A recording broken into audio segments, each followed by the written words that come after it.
Hey guys, I just came back from the one night in Karazhan Hearthstone party held in Los Angeles. And of course they invited me over since I am the mayor of Valley Town. I'm basically wearing all the swag I got there.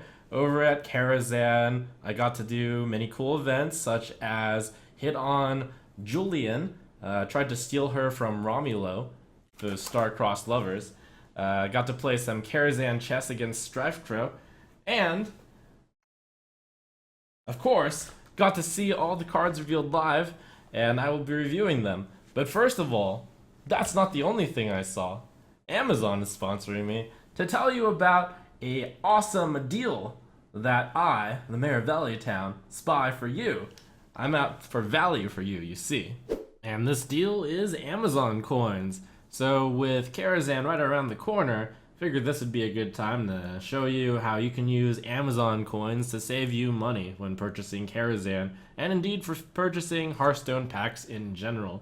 Amazon coins are digital currency that allow you to purchase Android apps, games, and in-game items for a less amount, because even though they're worth 100 coins for $1, you can purchase them at a discount, and we love discounts. You can get up to a 25% discount, which is great if you're going to buy an enormous amount of packs and adventures, or perhaps use them for apps, or give them for gifts to your Hearthstone loving friends. Otherwise though, for Karazhan, you can simply get 2,000 coins, which is going to be enough to pay for Karazhan, or you can go up to 2,500, which gives you a bigger discount. Do note that in order to make the purchases using Amazon coins, you must be using a version of Hearthstone that has been downloaded using the Amazon App Store. And now to the review. We're going to start with a pretty exciting one right here. Some of these cards were already reviewed, but now that I've gotten a full look on the set, Enchanted Raven, which I first said, is it going to be enough to spawn a beast deck? Maybe, maybe not, I'm not sure. But now, after seeing Menagerie Warden, and the card that we'll look at next, I can say for certain that Enchanted Raven is a good card. It will be in all the Beast Druid decks, I think, and I also think that Beast Druid will be a thing. Play it on one, and then you play Mark of Yasharaj on it, and you on turn 2 have a 4/4 attacker. That's pretty good. I expect Enchanted Raven to be a good arena card. Slightly weaker than Zombie Chow, but Zombie Chow was insane. Menagerie Warden. This card is insane! The Beast Druid deck is going to be built so that you survive until you can cast Menagerie Warden, at which point you are going to get so much value. So the most obvious card that a lot of people have already mentioned is you play Stranglethorn Tiger on turn 5, and then you play Menagerie Warden, and that's not even to mention if you play Stranglethorn Tiger on 5, and on turn 6 you play Innervate Mark of Yasharaj into Menagerie Warden, then you copy not only the Stranglethorn Tiger, but you've copied a 7/7 Stealth Stranglethorn Tiger. Wow. Even in Arena, this card presents the opportunity for such value that I think it'll be a great arena card. Moonglade Portal. The dream is that you cast your Sylvanas, or you cast your Cairn, and you get 6 health with it. Has a lot of variance to it because the quality of 6 cost minion could range down to like a 2/3, which would be incredibly bad. And then it could go as good as you cast Sylvanas, you cast Cairn, and you gain 6. I think this fits right into the Yogg Druid deck if it has a home, because you're going to get roughly a 5/5 and you get 6 health. That was good enough for Warrior, could be good enough for Druid. It'll be tried out in Yogg Druid, and then it'll be quickly seen, I think, whether or not it's good or bad. In Arena, you're just generally looking for value, and Moonglade Portal will be a solid value card. It's going to be, like, good in Arena. The Hunters are getting an interesting set of cards. 3 mana, 3/4, so those stats are pretty good, and your secrets cost 0, so that's a massive cost savings, potentially. So where does this card fit in? And the most obvious one is it pushes Yogg and Load. Now you can play Cloaked Huntress, you can play Lock and Load, and then you can play a bunch of secrets, and sometimes your Lock and Load will give you secrets, which you can then play because your secrets cost 0. Yogg and Load is currently not a top competitive deck, although it is actually kind of up there. This might be the card to push it over the top. If you're playing it simply with a Freezing Trap, then it's a 1 mana 3/4. It's a good card!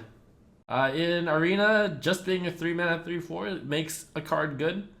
The secrets cost 0 probably doesn't matter that much, but it's still good. Oh, this card's adorable. People would play a 2-mana Jungle Panther because you play 2-mana Huge Toad. You play 2-mana King's Elec. So this is 4-2 Panther with Stealth. Bonus. And it combos with the previous card. Further good news is Ketrick survives Area of Effect. Your opponent will cast their Consecration, their Flame Strike, their Holy Nova, Priest, and then your Ketrick will activate, so that it'll survive. That's pretty nice. This card's got some potential, especially given the Huntress was printed. In Arena, it's a little bit less likely that your opponent will cast a spell that quickly, so slightly on the weak side. Kindly Grandmother. When I first reviewed this card, I said something along the lines of, it looks better than it actually is. And I think I still maintain that, but I'm starting to get swayed by, alright, maybe it's actually decent. So right now, mid-range hunter decks are forced to run King's Elec and Huge Toad. You know, it's been a while since 2-drops have been that weak. It's like Huge Toad, I never would have expected it to be run. So maybe Kindly Grandmother does get run as a sticky beast. It's basically only good because of Handmaster, currently. And that's the reason why this card will probably replace Huge Toad in the Hunter deck. In Arena, this card is going to be solid as well. It's a bit slower, but that's okay in Arena. Babbling Book. Originally, I thought that this card wasn't going to be that good. Web Spinner, you're getting a beast, which is always solid. Random mage spells could be bad. There's a bunch of secrets. But I started appreciating there's a 1-1 there. And perhaps what I appreciate even more is that there is a potential for a control mage or a value mage or a Reno mage or any of those, which Babbling Book does fit because those decks actually need an early drop. And the 1-1 that Babbling Book provides is that thing. It's just a 1-1, but in Mage you have the Fire Blast, so that suddenly means Babbling Book can trade into a 3-2. I think this card is deceptively good. Not quite good enough for me to call it good yet. I'm not sure if it fits into Tempo Mage more, if it fits into a Control Mage.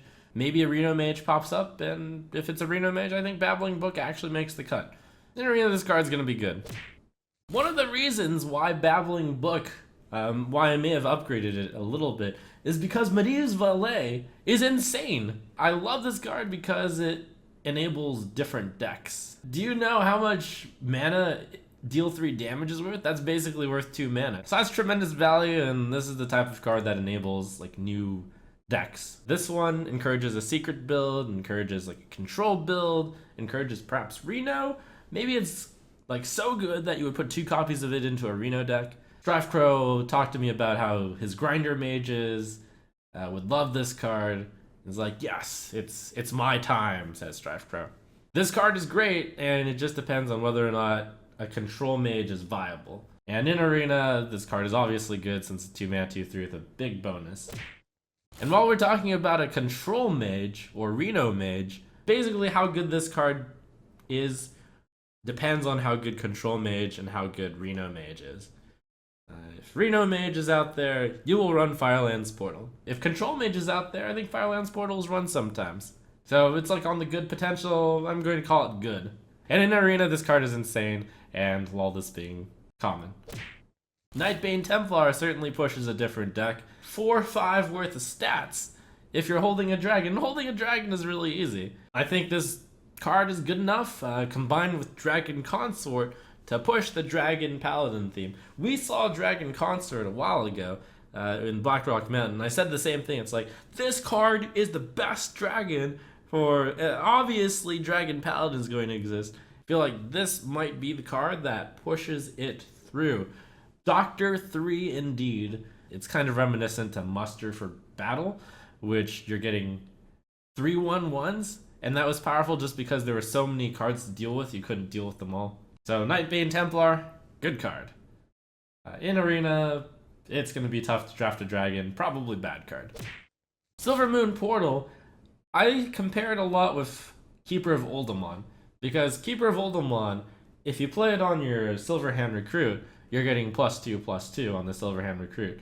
So Keeper of Oldemon is also 4 mana, and you're getting a 3/4 with that. Summon a random 2-cost minion is giving you something more close to like a 2/2 or a 3/2. Here's our first bad card. And that's kind of a surprise that every single card I've reviewed so far is either good or has potential.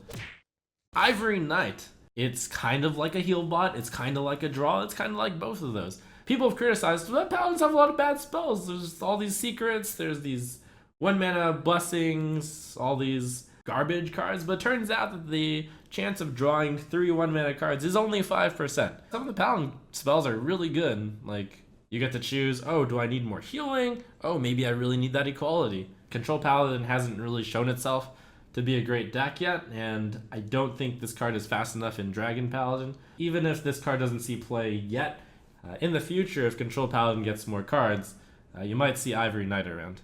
In Arena, I think this card's going to be good. I'm afraid that Priest is not going to get much love, starting with Purify. Frodan famously commented on this card on the stream. He was like, oh, 2-drop? Just what Priest needed. A way to make their minions worse. And he said it so incredulously. Real talk, Purify does have value to it, and theoretically, if this were 0 mana, it would be ridiculously good. I think 1 mana is probably the better choice for this card. The problem with Purify mainly lies in that you need to draw both the 4 mana card and the 2 mana card in order to make it a 4 mana 7/7 overload too. And that's why it's so much worse than Flame Wreath Faceless, the Eerie Statue Purify combo. As is, this card doesn't have enough application, and it's a bad card. And in Arena, it's really bad since you can't combo it. Priest of the Feast. This is actually a good card. A 4 mana 3/6 is the strongest stat line. Additionally, if you play this card on turn 4, I believe face decks will have very little choice except to kill your Priest of the Feast, because otherwise you're going to gain health very, very quickly. Now, here's where I'm going to give a very specific read here. I think that Priest might have a valid deck with this set. However, it is not Control Priest. Control Priest is currently one of the bottom performing decks. This is a good Control Priest card, but the Control Priest matchups against all decks right now is so abysmal that Priest of the Feast is not going to be good enough to bring it back.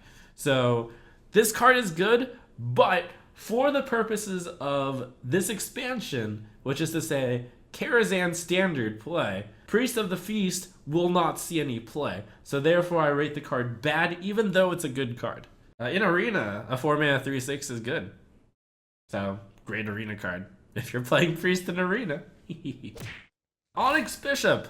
I'm one of the few people who can claim that I have tried a Resurrect Priest in the past. However, currently, Resurrect is so random, just like Onyx Bishop, because you don't get to target which friendly minion comes back. So you have to very specifically order things to die, which have high value when brought back, such as Injured Blademaster or Death Rattle cards. I anticipate that should the next expansion bring cards which have drawbacks but are great when brought back from the dead, then Onyx Bishop and Resurrect will probably see play in that deck. However, at this moment, I do not see enough synergy with Onyx Bishop or Resurrect. So, very specifically, for the purposes of standard play with Karazhan without the next expansion, this is not going to be enough, and I rate it bad, and it will not see play competitively because Control Priest is not strong enough. In Arena, if you summon just a 2/2 with it on average, you're going to get like good enough value. So in Arena, this card's good. Rogue gets some cool themes with this set. They are now cementing their class identity as a burglary class. So starting with Swashburglar, definitely worse than draw a card, because you're getting a completely random card that's from your opponent's class. It has the upside of being completely unexpected. Sometimes it'll suck, but that's the cost that you get. It has some extra synergy. 1, it's a pirate. 2, it's from another class, unless you're playing the mirror. So this card opens the way for a control rogue or a value rogue. I'm going to say this card has potential. I personally don't believe that a value rogue deck is going to be good enough yet, but I think that one is going to be close. That's my suspicion. I could just say this card is bad. I don't think it'll see enough play. I don't think Ethereal Peddler is good enough. I don't think that's Rogue as a class has enough tools to play a valued game. But I'm going to say potential instead. In Arena, this card's pretty good since it's a 1-mana, 1-1, and draw a random card is better because you have fewer good cards than in Constructed. Deadly Fork. 3-mana, 3-2. Death Rattle, add a 3-2 weapon to your hand. The weapon ends up being a Deadly Fork as well, which is also a 3-mana, 3-2. Which is not great, but if it was a 2-mana, 3-2, that would be ridiculously good. Anyways, as stands, this is pretty strong value with the potential for 6 mana to get rid of 3 early game things. It'll be tough to catch up to the tempo if you're playing turn 3 Deadly Fork, turn 4 Deadly Fork's weapon.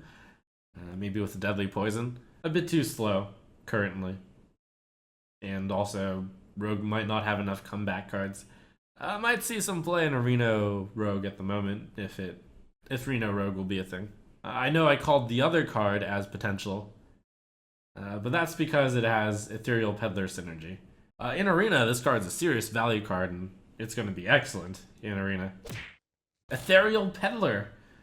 This is the card that might make a value rogue deck which has a very specific theme work. I've compared this to Emperor Thaurissan. Emperor Thaurissan is 6 mana 5/5. It's not Battlecry reduce the cost of cards in your hand by 1, but it might as well be, because opponents usually kill off Thaurissan pretty quickly. Ethereal Peddler is a 1-mana discount on that and has 1 extra health and reduces cards immediately by 2, with a very specific requirement that it's cards that you've stolen. However, I don't believe that those cards are strong enough of a theme or fast enough in order to make the theft deck. I think the theft deck doesn't have enough tools yet. That said, I'm still going to call this card potential, even though I probably should call it bad. In Arena, this card's going to be great. It's 5 mana 5/6. Spirit Claws.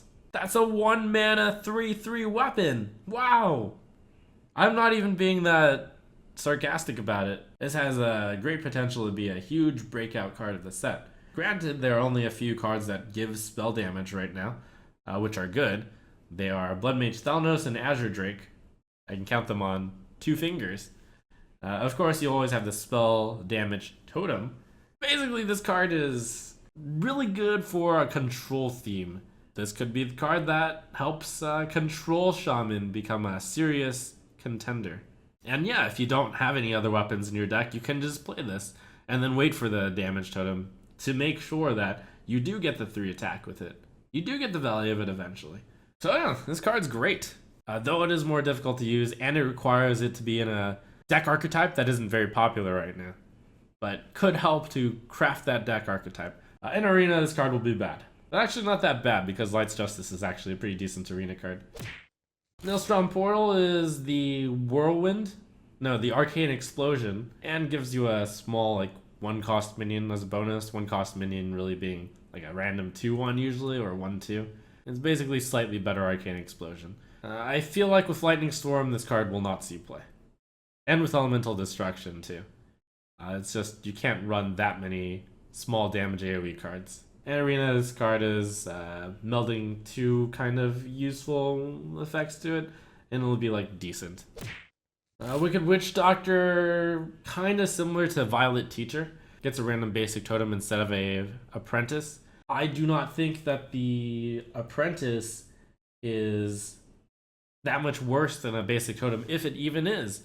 So since Violet Teacher isn't seeing play, I can quickly say that Wicked Witchdoctor probably won't see play. Sure, there are a lot of cards that reward you for having a lot of totems out, but I feel like Wicked Witchdoctor is not strong enough of a force in order to utilize those cards. In Arena, this card doesn't have enough synergy to it either. Warlock's a class that actually gets a very cool set of cards. Starting with Malchezaar's Imp, it rewards discarding by giving you a card back. And it's costed very efficiently. I think that it will create 2 versions of Zoo. There's going to be your usual Zoo deck. I don't feel like this card will fit into that, but it'll spawn its offshoot deck, which is a discard themed deck. I think that has a real chance of giving normal Zoo a run for its money, even though it has much greater variance. In Arena, this card won't be that good, because it's tougher to have discard synergy. The card that makes Malchezaar's Imp that good is the Silverware Golem. You can get some severe tempo plays off of it. You Soulfire your opponent's Totem Golem and you get a 3/3. You play Succubus on turn 2 and you've got a 7/6 worth of value on turn 2. Which is why the discard Warlock deck is going to have so much variance to it. You have to draw both the discard enablers and the discard mechanics, and the discarding has to hit the discard enablers. Tough to say whether or not that's going to work in practice, but you can certainly imagine how if it does hit the Silverware Golem and the Fist of Jaraxxus, your cards will get tremendous value and be extremely tempo heavy. Certainly you can position your hand over time so that the chances of discarding the Silverware Golem get greater, or possibly even 100%, but certainly when you're playing your Succubus on turn 2, if Succubus is a standard card there, or if you're playing your Soulfire early, you're not going to have a guarantee of discarding the Silverware Golem, and certainly you would want to discard the Silverware Golem, but you have no way to control it, and sometimes you'll get lucky, and sometimes you'll get unlucky. A lot of RNG. I feel like competitive players might not be too keen on this one, but objectively, I feel like it's a good card which enables another theme. In Arena, this card doesn't have enough support to play it, but in Constructed, Soulfire, Malchezaar's Imp, Doomguard, Succubus, maybe? I feel like this deck is here. Karazhan. First of all, you look at it, it's like, okay, it's Silverhand Knight. You get a 3/3 and a 1/1 instead of a 4/4, and you get your 2/2 Broom. But where Karazhan shines, I think, is specifically with the fact that it's a spell. Cho'Gall now has a card that is good to cast without being a reactive card. I feel like this card makes it into the Reno Warlock deck and causes Cho'Gall to join in. If Reno Lock makes a comeback, I feel like Karazhan makes it into that deck along with Cho'Gall. So therefore, I will rate Karazhan as potential. In Arena, this card is great because Silverhand Knight is great. Finally, for class cards, we've got Warrior. This is a Worse Unleash the Hounds. It creates taunts instead of charges. I'm here to tell you that your Protect the King Bolster Dream isn't going to work, and this card is just too situational, too specific, too not strong enough that even in the great situation that it would be good. In Arena, card is probably too slow and 1/1s are probably too weak. Ironforge Portal is reminiscent of Shield Maiden. 6 mana, 5/5, gain 5 armor. Turned out to be a big staple in Control Warrior. So the question is whether a 1 mana discount and 1 fewer armor, will this card be good enough? A force cost minion is on average kind of a 3/4. So that's 3 stats lower than the Shield Maiden. Probably costs just a little too much to be played. Bad card. In Arena, same story. The minion just cannot be counted on to be that powerful. And we've got Fool's Bane. So is this card good enough to make it into Control Warrior? I feel like this is worth trying out. And I'm going to say that this has potential. Might end up being a great card and ends up being a staple. Might end up being that you do tend to take too much damage and it doesn't quite make the cut. I feel like the fact that there are no good weapons other than Fire War Axe right now, like you see Gorehowl every once in a while, means Fool's Bane gets a higher chance to be good. Maybe I'll just use my freebie wild prediction, like I'll put a big question mark. I have no idea how this card will do. We'll play it and we'll see how it works in practice. In Arena, I can say this card will be great because Assassin's Blade is decent and Fool's Bane is a really fast version of Assassin's Blade. You would normally use weapons in both Arena and Constructed to hit minions, gain board control, gain tempo. Runic Egg. This card doesn't look like much, but it bears resemblance to Nerubian Egg. One thing you shouldn't be surprised of happening, though, is your opponents will actively try to kill your Runic Egg, because if you're playing Runic Egg, it means you probably do have buffs. But sometimes your opponents won't have 2 attack ready to kill the Runic Egg. I rate that this card has potential and looks a lot worse than it is. In Arena, that card sucks. Arcane Anomaly. Most 1-drops have the severe weakness of 1 health. With this card, you have the potential to gain it past 1 health. The main problem, it requires you playing with something else to possibly make it a 1 mana 2/2. And I feel like that requirement is not good enough to justify the potentially very high amounts of health this card could get to. The Mana Worm has a better distribution of stats since it starts with high health and then gains attack. This card starts with high attack but only 1 health and then gains health, so it's always 2 attack. I think it just requires too many fiddling with it to make it any good. In Arena, this will also be a bad card since you don't really get that many spells. Pompous Thespian. Surprisingly, based on the weakness of 2 mana 3/2s right now, I think a 2 mana 3/2 taunt actually is in the upper power level of a 3/2, but because it is not in the top level, it will probably not see play. In Arena, this card's gonna be pretty good. Netherspite Historian is a really important card, which is going to enable a lot of controlled dragon decks. This is the best priest card in the set. I think that this is possibly enabling the dragon paladin as well. Dragon warrior. Against control decks, you will pretty much get to discover those huge dragons. Against decks that are beating your face in, you can draw the 3/6 taunt, Twilight Guardian. You can always get the Fairy Dragon. You will probably see 2 of this card in most dragon control decks, is my prediction. For Priest, again, this is an important 2-drop. They only had Wormrest Agent, and this card helps to fit in that 2-drop category. In Arena, needless to say, this card will be bad because it requires holding a dragon. Violet Illusionist is a really cool design. You can play the Illusionist and then tap. Now that might not sound like much because, okay, you didn't take 2 damage, but you consider that Earthen Ring Farseer was played in Reno Lock and you're like, okay, this isn't that far off. Of course, probably the more common reason to play this card is with weapon classes. In Warrior, yes, you have the obvious this card plus Fool's Bane synergy. I just don't think that it's a strong enough card to put a 3 mana 4/3 into Control Warrior. Another card this deck does work with, or this card does work with, is with Fatigue, since Fatigue happens during your turn. So basically, Violet Illusionist is a really cool card, but I think ultimately, even though it's like a huge Swiss Army knife, I don't think it's strong enough to fit into any decks. But regardless, just because it can do so many cool things, I'm going to put it in the potential category. Deep inside, I feel like it will not see any play, but it has so many possibilities. It'll be tried out. In Arena, that card's a 3 mana 4/3 and it'll be like, okay, but not that good. Bantry Spider. It's like, 3 mana 1/3, another 1/3. What's that gonna do? But it is a beast, which is important for the Curator. There's Sticky, which is important for Houndmaster. There's 2 beasts, which are important for beast energy, such as Mark of Yasharash. And it is 2/6 in stats, technically, which is pretty good.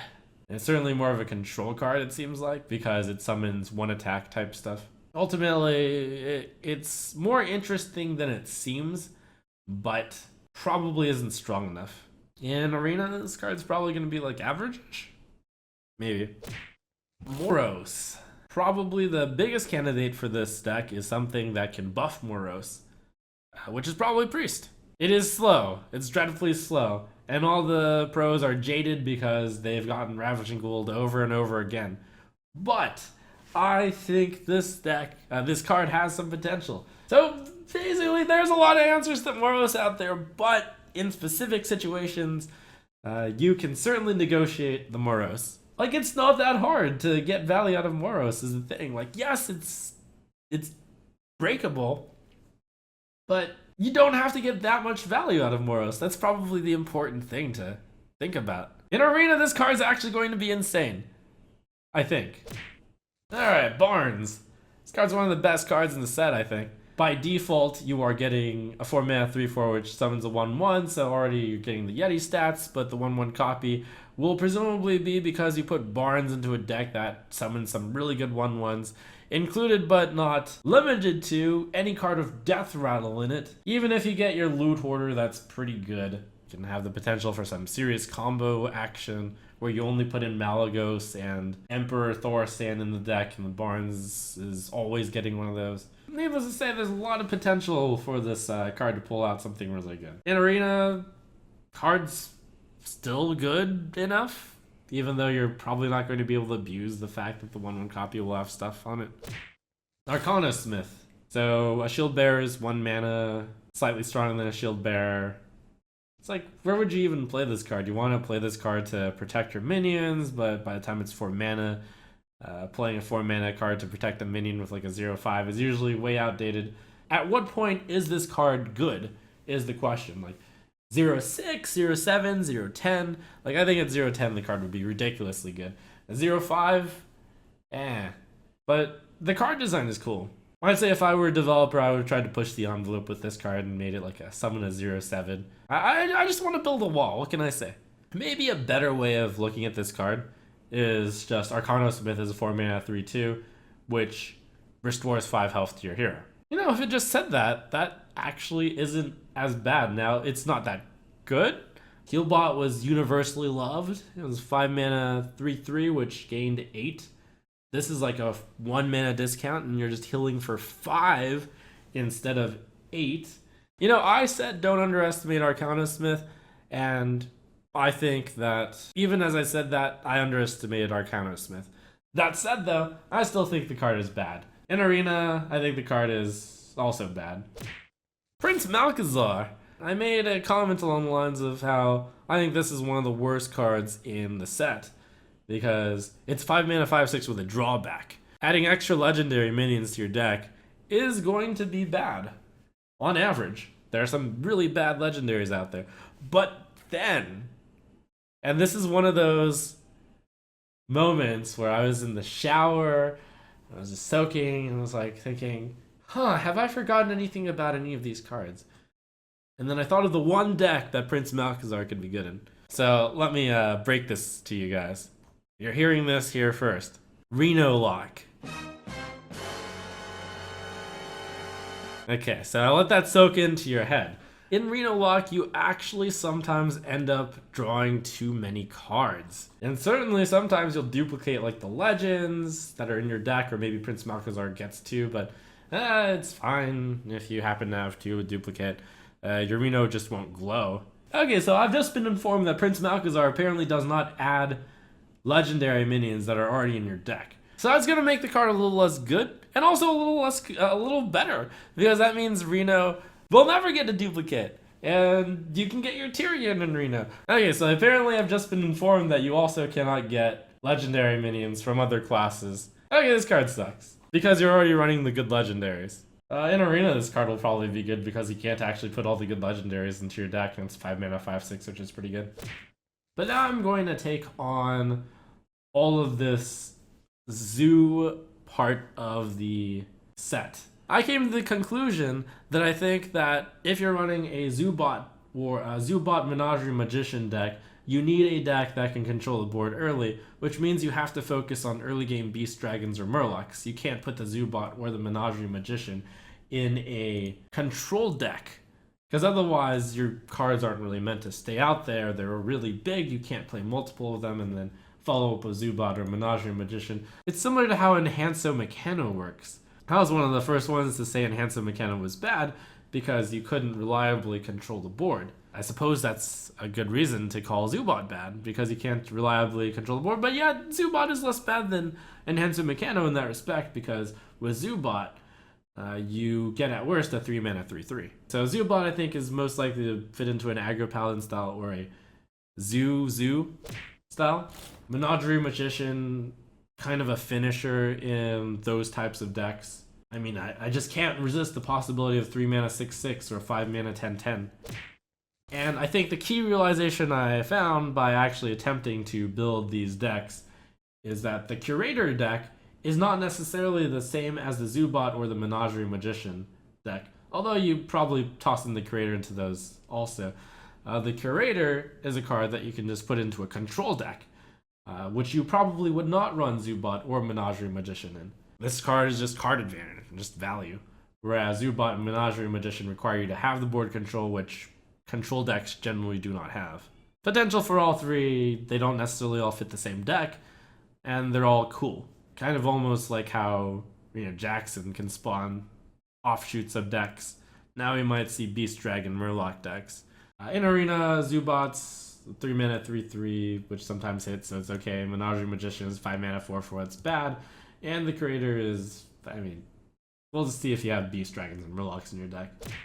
Avian Watcher. Play this card in a deck that expected to have a secret at, in which case it's a 5 mana 4/7 with Taunt. That's pretty good. Reno Mage decks were thinking about running Sen'jin Shieldmaster. 5 mana 4/7 Taunt, that just might work. I think this deck is mostly in a Control Mage. And from my earlier reviews, I thought that the Control Mage cards is potential, so I'll say that Avian Watcher has potential. In Arena, 5 mana 3/6 is bad.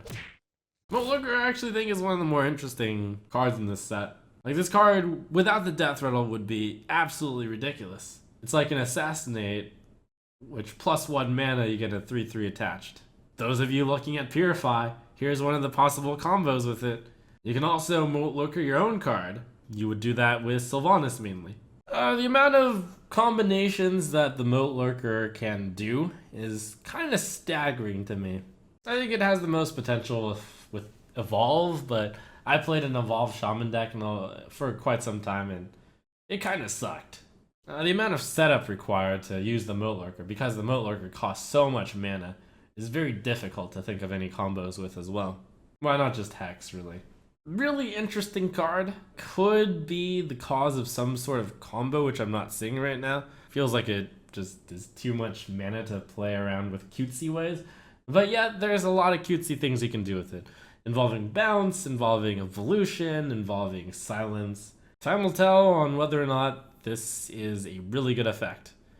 I'm going to say for now that it's a bad card though, in terms of power level. But it's, the possibilities of this card are staggering, and I hope that more cards like this, which make you think about things, are printed. Instead of just cards that are like overly statted. In Arena, this card is probably bad. I think Bookworm is an excellent card, which is going to see play in the Dragon control decks. Some pros have criticized this card because the stats are a little bit poor, it costs a bit too much mana. The card is worth 4 mana, kind of, based on the stats, and then you get an extra 2 mana, which you get a Shadowward Pain effect for.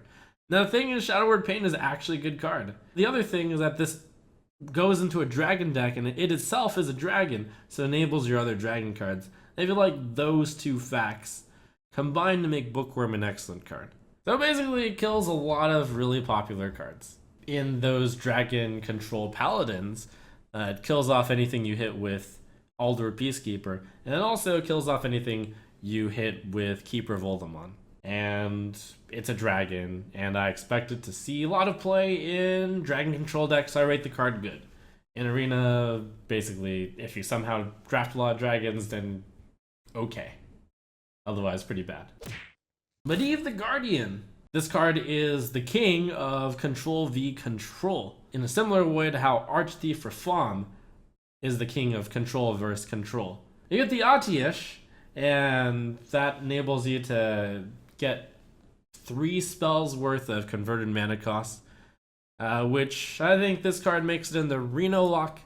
I think this card might make it into Control Mage. You've got the Flame Strike, the Blizzard.